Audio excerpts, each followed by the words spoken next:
Patient with rectal cancer. You can see this is the sagittal sequences, and you can see a mass along the posterior wall of the rectum, right? And that is the same tumor here, and this is the scout line moving up.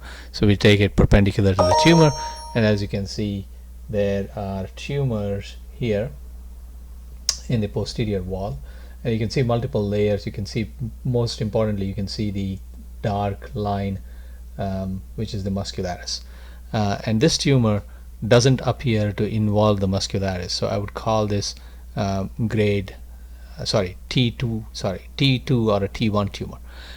There are some areas which might be confusing, like here you might say, okay, there is a small breach of that, and when you see that, you want to make sure that that is not secondary to partial voluming.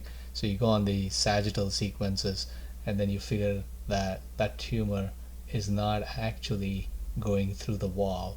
So in fact, it is not going through the wall, and what you're seeing is partial voluming from this fold. So this patient was treated with chemoradiation, and now we have a post-treatment MR, and you can see that there is excellent response. The tumor has been reduced to a thin scar, very thin scar. So this is what we call complete response, or tumor regression grade 0, or TRG0. Technically speaking, you don't see any evidence of even residual tumor.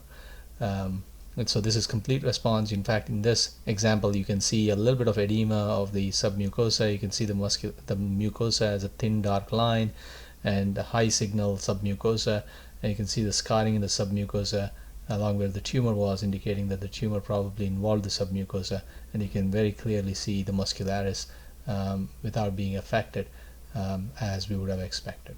So this is TRG0.